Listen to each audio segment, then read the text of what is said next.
Hey, what's up? My name is Rob Paone, and welcome to the Proof of Talent podcast, the show where we talk about everything related to the career journey within the blockchain, crypto, and Web3 space. Today, we have on Lauren Gambee, who is the Director of People at BlockWorks. Now, you probably know BlockWorks from their podcast network, from their website, their research products. They're all over the place right now, and for good reason. But in this episode, we're going to talk to Lauren specifically around the people function within BlockWorks, her background as a people leader, and what that even really means. Now, previously in a lot of these episodes, we've talked specifically about the talent acquisition side of the house, the recruiting function for companies in the blockchain and crypto space. And now we're going to get into a number of topics really around creating a good work environment, employee retention, things of that nature, and what Lauren and the team at BlockWorks are doing to make it a really great place to work. Because to create a good external product, a lot of that is having great people internally who are happy and successful. So we're going to talk about all that and more in today's episode. Before we hop into that interview with Lauren, if you are looking for your next opportunity within the crypto industry or your first opportunity within the crypto industry, feel free to reach out to the team at Proof of Talent. We'll help you to the best of our ability find that next opportunity, that next role within the space. Or if your company is currently hiring, you're looking for some key talent to help grow and take you to the next level, feel free to reach out. Links will be below in the podcast and YouTube descriptions for both of those things. Now, let's hop into the interview. Well, Lauren, thanks so much for taking the time to join the Proof of Talent podcast. Really appreciate it. And as a podcast, I think traditionally we have focused really heavily on the recruiting side of the house, but you are the Director of People at BlockWorks. Can you maybe from the jump, what is the difference between the people function and the recruiting function, if anything?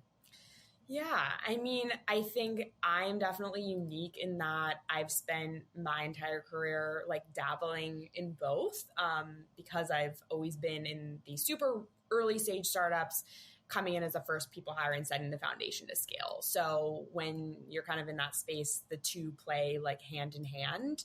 I think that ultimately I feel like it's hard to separate them. They're very different in terms of from an operational perspective, the work that they do. But at the end of the day, they sort of all serve the purpose of building and maintaining a culture that is aligned with our vision, mission, and values in order to really fuel the best possible performance out of our team. They both serve that mission. Yeah, no, it's when I was thinking about director of people, obviously I think it's such a powerful position, right? You're kind of banding your team together, creating this really unique culture, or some organizations are doing so, and I definitely think BlockWorks has done a great job of that.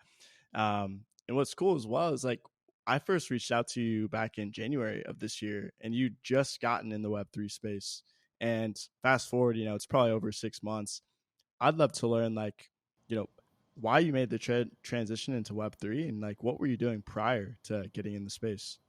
Yeah. So, a long story, journey there. I can kind of talk more about my sort of career and how the twisted web is taken, but I've worked across a ton of different verticals: digital advertising, e-com, retail, venture, consumer tech, fintech. I'm now within media crypto. And I think I had a boss that told me really early on in my career that my greatest skill was being an expert learner. And I think I'm super curious by nature, and I love understanding how a business model works. So I think it makes sense that I naturally gravitated towards different industries because of that curiosity. And I think it's honestly made me a better leader and operator, having had to learn to adapt in a lot of different contexts. And I think it's allowed me to be able to go into an org and create a context for myself, which allows me to move very quickly because I can create that context quickly. And I think it's also been a really incredible way to build a network because mine is so varied. And ultimately I want to be an angel and an advisor.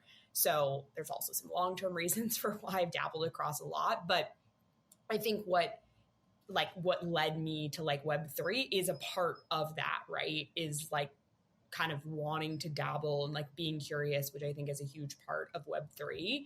I think things that have been like challenging about always sort of like changing between all these different industries is that they all have like different nuances and cultures. And I think that it within Web3, it's like a different type of talent with a different value set. So you have to like really adapt to that and understand it. I was a history major, and so I'm like very interested in like history and culture and anthropology. And I think that sort of like plays into this. Like, I think every industry has sort of like an origin story, and that's brought them to this place, and that plays into like what they believe and how people think. And so as a people leader, you have to really like understand that in order to understand how to build and motivate teams. And I think the Web3 space in particular has like a very interesting origin story and sort of like belief set. How do you feel like the origin story of the Web3 space like affects talent? I'm curious of your take on that. Yeah. So I think that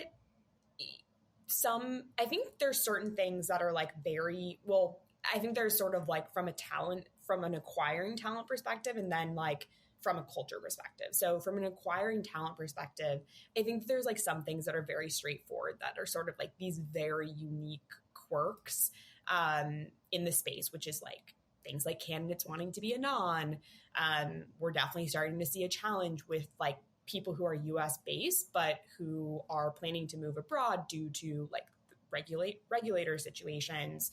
And then I think there's like this much broader piece, which is that the industry is young, both in like years that it's been around and in the like actual talent within it. And so I think that one is much of the talent like has never worked in a traditional workplace, like with sort of understanding like what I call like the basics of business, like things that, we might have experienced in like a more traditional. Now, I've really never worked in like corporate America. I'm like a true startup junkie, but there's sort of like that piece. And then I think there's this piece about having industry that's like young in years. There's just like not a bench of talent that's like been there, done that. And so I think, for example, I'll like use one of our roles. So we've been looking for a director of podcasts, and we really want someone who understands our content. So like is very crypto native, but at the same time knows how to build a team and lead and like resource for a podcast network. But we're literally the largest crypto podcast network that there is. And there's no one that's done this before because we haven't done it and we're the ones like doing it. So like this person doesn't really exist, right? And I actually was having a chat last night at BlockWorks beers, our networking events, and with an operator in the space who's very crypto native. And we were talking about the challenges of like bringing operators into this space, like people who like know how to build and scale and within their area of expertise. And I think a lot of what you've seen in this space over the past couple of years is there being a lack of understanding of like how to go 0 to 1. And I don't know, it's just prompted some things in my brain of like, we don't want to like Silicon Valley crypto, but it's like, how do we like bring in talent with like wisdom and experience to help like supercharge this space without both sides being frustrated like with each other, if that makes sense. Right. Yeah, that's sort of perspective there on that. It's definitely a very untraditional space thus far. And like me traveling to all the different conferences this year, you can kind of just read that vibe just with the people that you're meeting. Even the clothes that people are wearing at conferences, like it doesn't feel like I'm going to a like corporate conference. It's like we're hanging out, making friends, and like, yeah, it's just such a different environment. But I think that's like also kind of the beauty and like what draws people to the space is like it's not super like buttoned up or corporate. People feel like they can be themselves when they're stepping in to the space. You'd mentioned something about like values and how that differs from maybe like the traditional Web2 space and what you've experienced in Web3. I'd love for you to dive deeper into like, how has that been different, for the Web3 space?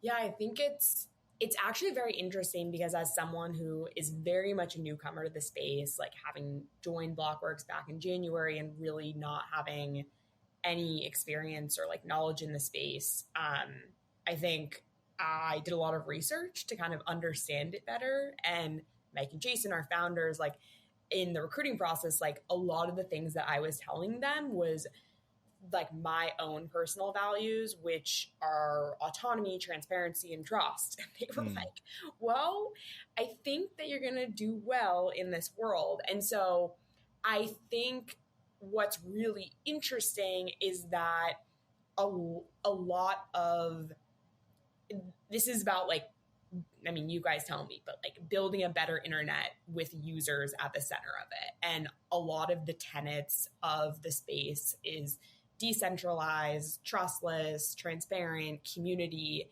And I think that I've realized that a lot of the values that like I've always led with as a people leader and sometimes haven't been successful in certain orgs because they didn't value those. Like that's very like inherent in this space.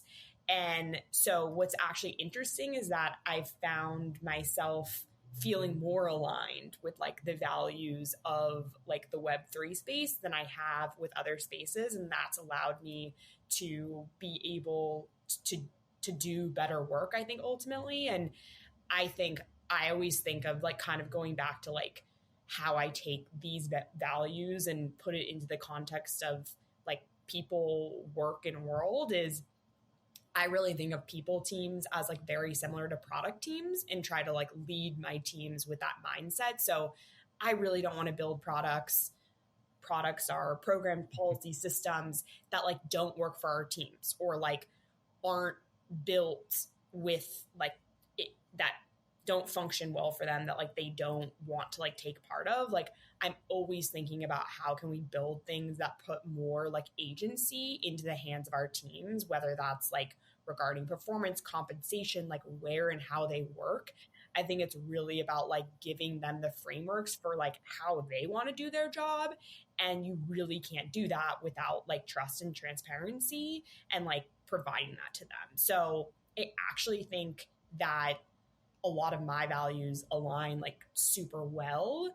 I think the piece that is I've learned has been like challenging is just that like with my work, even if I lead with those values, there is this like inherent need for like process and structure, like just by nature of needing to scale. And I think that's where sometimes that understanding isn't there.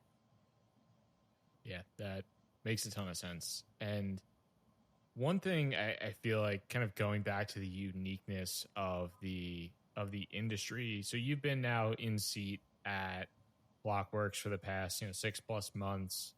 What has been, I don't want to say like the most shocking, or maybe like what's been like the most interesting thing as you've kind of been like operating within this space, or within BlockWorks?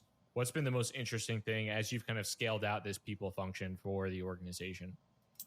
Yeah, I think the most I think there's like two different things. I think I've never been in a role or in an industry where people have like this much passion for their work and how intertwined it is with their values and like how they want to live their life. And that's very like motivating for me as a leader. And especially like right now with our team, it's like we are building through this incredibly like difficult period, but the amount of people who are just like, we're going, like, let's go, like rocket to the moon, because they have like so much conviction in what we're working on. And I think that that's something that's like very special. And some of that comes with like the time, right? Like this is, what it probably felt like back in the late 90s, early 2000s with like the .com boom. And so I think that's something to like, we probably take for granted a little bit. And like, it's very important.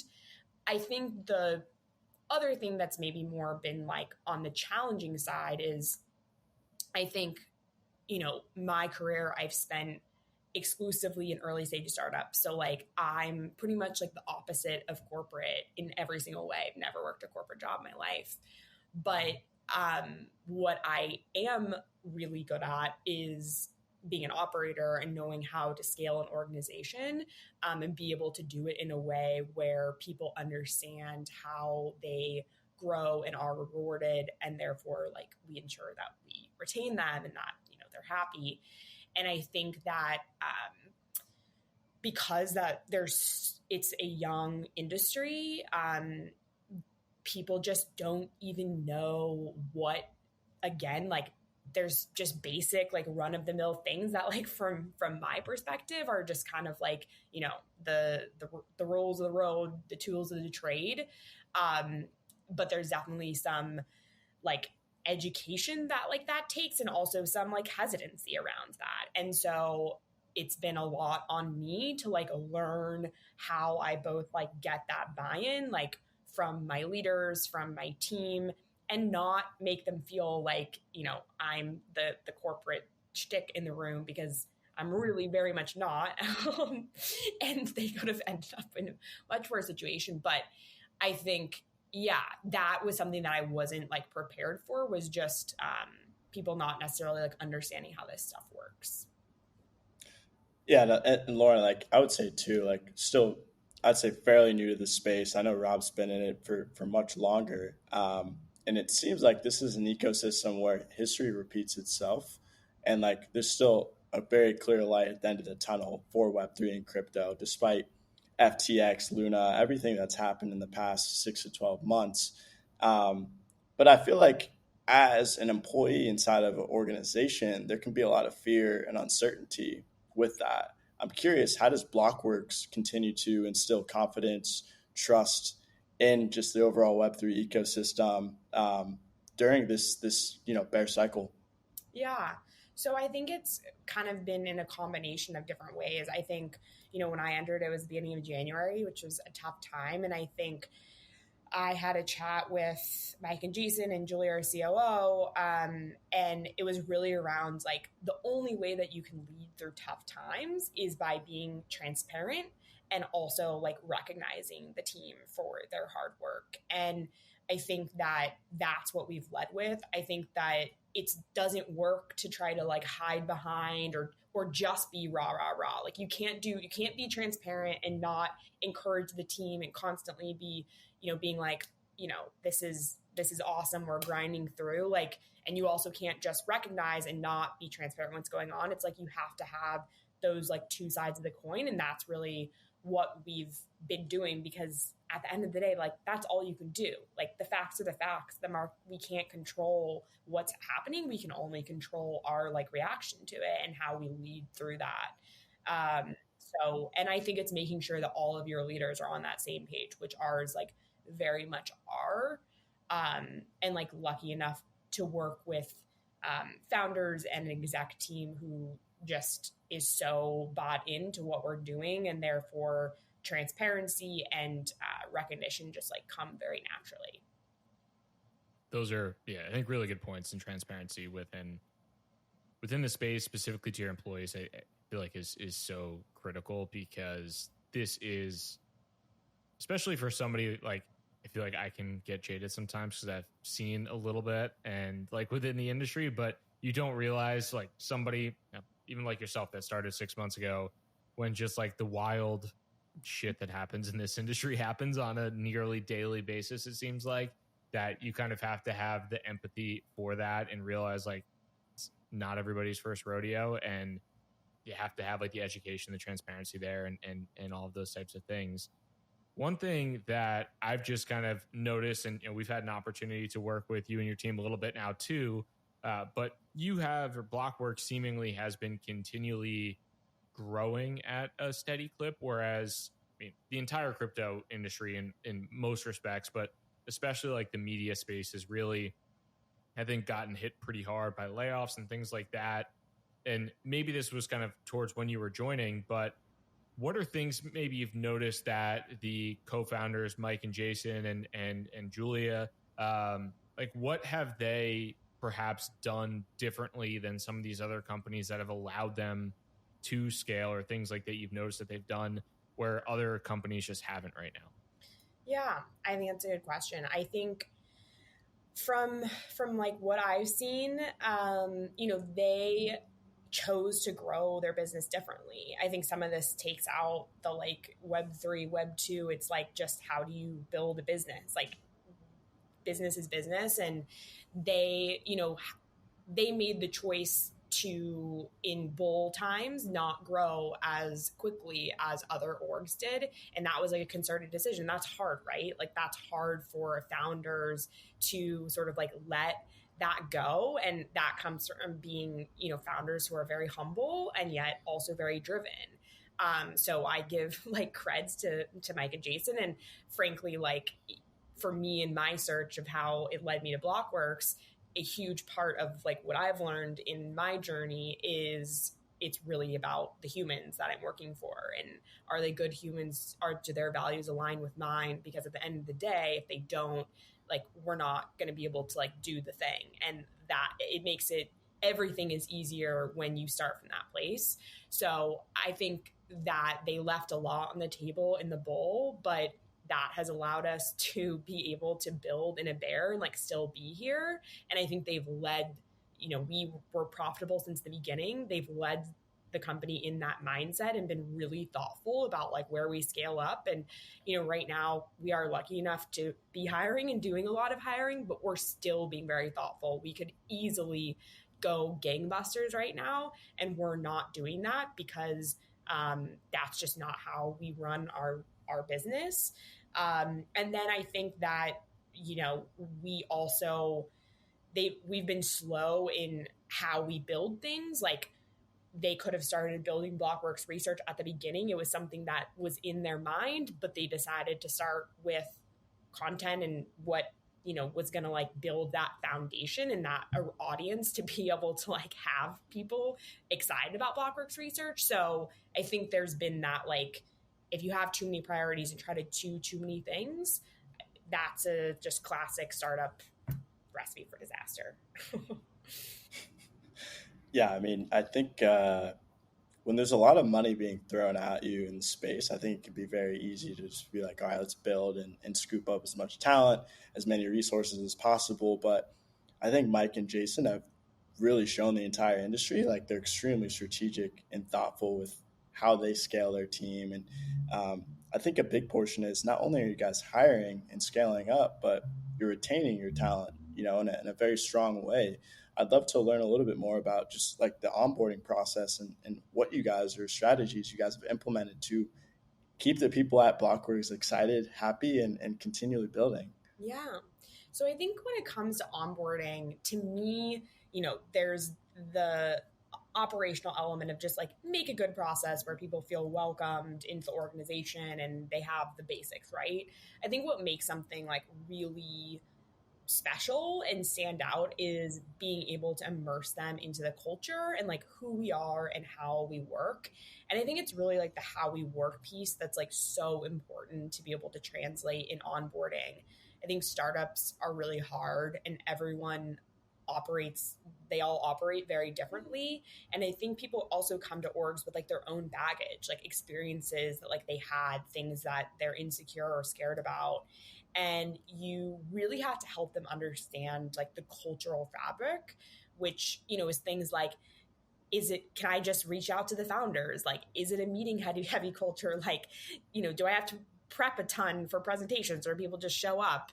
And I think it's like all of these like little things that kind of sound silly, but like they actually amount to a lot. And especially for like very senior leaders. And like one thing that is something I'm like going to be working on, we don't quite have yet, but I've established in other orgs, is like having guiding principles, which are a little bit different than values. They're really more of like a way to package up these types of things. They help drive like action and decision making to like be able to help you understand like how we work. So to me, like those are sorts of things that I think really makes a great onboarding. I think there's kind of like the basics, but that's like the special sauce. And we've started doing a little bit of it. We have a ways to go, but I think that that to me is like where the magic happens. When you've been operating in this industry now and maybe just like seeing other companies or speaking to job seekers in this space, are there any like missteps or things that you think like the majority of companies could really improve upon when it comes to the people kind of sector within their own companies? Yeah, I mean, I think like zooming out first, it's really been a ride like being in the people space for the past almost 10 years, because it's probably had like the most innovation and change that it's had in its entire existence. And so I'm personally like very proud and excited to be a part of that. However, I think we as people leaders still have a lot of work to do to educate founders and teams and VCs on like what our value prop is, and especially within Web3. So I think that to me is like one of our like biggest missteps is like us as a space not doing a good enough job of like promoting like who we are and like what we really do for orgs. Because we do a lot. And I think like it also, I can kind of like break down like what a people like leader ultimately does. I sort of said it at the beginning, but it's really ensure that we build and maintain a culture and team that's aligned with the vision, mission, values in order to fuel performance. And it's really not any more complicated than that. But I like to kind of put it into like 3 buckets, which is sort of like leadership, expertise, and culture. Like leadership, from a leadership angle, it's a lot of working with our exec team to ultimately create the vision and strategy around everything related to people. And I think that's a piece that's like so important, is it's ultimately not the people leader doing this. Like it is the most cross-functional role in an entire organization, where if you are just driving this exclusively on your own, nothing good is going to come from it. So that's like a huge piece. And then it's really building relationships with all of our leaders, like really spending the time coaching them to build and lead effective teams, solving business problems. So a huge element of it is being a leader and advising and partnering with the team on goal alignment and OKRs. And I think that gets really lost in the shuffle about how integral that is, because I think people just focus on the expertise, which obviously is important. And that's, how do we retain and reward and grow? So performance management, development, and org design, and all of like the operations that come with like the day-to-day, like payroll and the things that like have to get done. But like the things that have to get done like are not like what's moving the needle on an organization. And then there's like culture, which is really like establishing it if you're just entering an org, or maintaining it if the org's, figured out what its culture is. And then it's like bringing that to life. Like there is a culture no matter what, but it's like being able to understand like what that looks like in terms of all aspects of day-to-day life as an employee. And also like being that person on the exec team who is taking a look at all of the company's plans and strategy, and like ensuring that we are bringing the perspective of the impact on employees and the culture. And I think like that culture piece and the leadership piece is really the real thing that we as people leaders are bringing to an organization that is like doing the work, but that gets so lost in the shuffle, or it's just founders feeling like, I've been doing payroll. Like, I don't want to do that anymore. And that's really not what's important. And we have a lot of work to do in continuing to educate people on like what we can actually do. So yeah. Is there a specific size of organization that you feel like really starts to benefit? I'm sure there's a lot of like principles associated that kind of any size company could benefit from, but we work with a lot of early stage companies, sometimes 5 people, sometimes 10, 15, whatever it might be, larger. But I'm curious if there's like a specific or general range where you start to get to a certain employee size and not having a people function internally or somebody heavily involved in that becomes almost a liability. Mm-hmm. I really feel like the magic number is like when you're getting really close to 20. I think I've done fractional work, and I have a client that has about 8 employees, and really all I'm doing is advising the founder on just challenges. There's really no like work to be done quite yet, but I think the minute you start getting into that like 20 number, you really got to start like laying things down on the track. And I think there definitely has been this mindset of like, it's not a value add, like it's not a revenue driving function. Like we've all heard like these sorts of things, but the minute that you don't start to solve these challenges, the amount of problems that you get into and your inability to scale is just like insurmountable. And then what ends up happening, is a people leader enters the org at 50 or 60 people, and there is just so much cleanup to do that either they burn themselves out in the role, they can't hack it, or like, maybe they do hack it and they make it through. But that's a huge challenge in our industry because we're all brought in so late to kind of do this cleanup. And I think that there is a huge trend now of fractional people, honestly, people in my space going to fractional because we're burnt out, and we're like looking for something different. But I think also founders recognizing that they need to think about this stuff more, and maybe they don't need someone full time, but like, hey, if you build out a leveling matrix and a performance management system when you're 25 people, that is a hell of a lot easier than when you're 60. Because it just complicates every single person that you bring in. So, yeah. I think that's like a whole nother podcast in itself right there, is the timing of hiring HR, talent, people functions. I feel like just highlighting the culture, and it sounds like you're wearing a million hats like most people do in the Web3 space, but you're going to avoid a lot of different challenges later on once you, like you said, get to 50 or 60. I guess on your end, like advice for early stage founders, like what is the key importance of HR and just people functions in general at an early stage? Yeah. I feel like the number one thing is really aligning on a set of values that are the most important thing to you, and make sense for your organization. And that, and not only having them, but like actually living them and preaching them. I think every org I've ever entered, they all had values. And I would ask everyone, what's the values? They had no idea. And so they really become void because no one knows what they are. So I think that's one thing.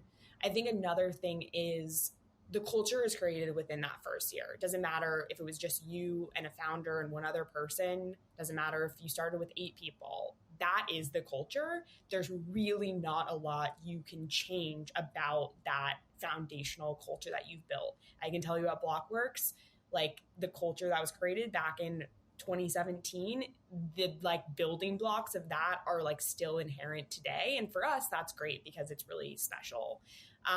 So be really thoughtful about like how you show up and how you think about how you enable your team. Like every aspect of that is so essential, like in that first year. And it's not something to like just not worry about it. Like it's something to like keep in the back of your mind. And then I think third is,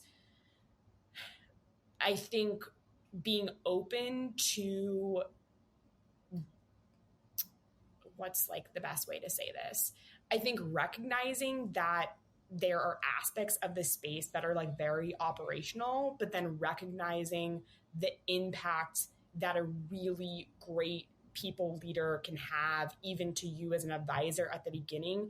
The biggest challenge that you have when you are trying to figure things out in the beginning is people. It's always going to be your biggest challenge. Like that's that's literally what it is, right? And if you can bring in a leader who can help you coach an organization and help you through these like really challenging periods, the faster you're going to be able to move. Like the people things are what slows you down, and it's the thing that founders like generally have like the least experience with or know how to deal with all of the things that come up with that. So I think it's like being willing to invest there from the beginning, and maybe still doing the payroll, but like being willing to invest in an advisor or something like that. Yeah, those are really good points, and I think something that we see leaders struggle with, and even just like having, it's not a massive company, but like having grown Proof Talent from myself to 11 people, people management's hard, and I was never a like real manager of people prior to this, so kind of learning on the job and figuring things out and making mistakes is challenging and is difficult, and I've kind of learned that the more you can lean on other people that have been there before, that it will just shorten that like kind of span of mistakes and take it from 6 months to a month or something along those lines. And I feel like that's just so crucial for having success, especially in a space that moves as fast as this does or feels like it does sometimes. Like just cutting down on those mistake periods is like critical, and doing that with people is huge. Yeah, absolutely. And maybe to finish off here with one last question. Now we've talked a lot about people, but you are involved in the recruiting and the hiring process at BlockWorks as well. What's maybe one final piece of advice that you would give to a job seeker within the crypto and Web3 space? Yeah, I think for people that are, just deciding to enter the organization, I think BlockWorks particularly is like a really awesome opportunity for that. I think, we are kind of in between the space, right? Like we have access to all of the players in this world. And so if you want to like dip your toes into the space, it's a great way to do that. I think the biggest thing is just like coming in with passion and curiosity, and also like showing some like gumption. I think that that's a huge part of like our culture. And I think recently we had a candidate that we didn't move forward with, but like they basically on their own did a project for us and then like posted on Twitter, and it was like really impressive. And I think that like leaves an impression, and I think that's like a huge part of the world of crypto and Web3 is that like gumption, because that's what it's going to take to be able to achieve this. And I think that Mike and Jason as founders like really appreciate that. And so do I. So that's gumption. Love that. Love that. Huge shout out to BlockWorks. You guys probably have one of the best Twitter games in the space. I have notifications for every time you tweet. So I'm loving all the content. We've got permissionless coming up as well, which I think is going to be a huge event. Super exciting for you guys as well. And Laura, I just want to say thank you in general. Like since we started partnering with you guys' team, it's been really refreshing to work with a leader that's extremely organized, like well communication, and just like super genuine. So yeah, hats off to the BlockWorks team, and I'm excited to see how you guys continue to grow in the space. Thank you. It's been awesome working with you all too, finding really great leaders and talent. And yeah, we are excited to see where we're going. BlockWorks shooting to the moon right now. And yeah, like and follow us on Twitter and come to permissionless September 11th through 13th. We are excited to head to Texas. Awesome. Well, thanks so much for coming on the podcast. We really appreciate it. Thanks.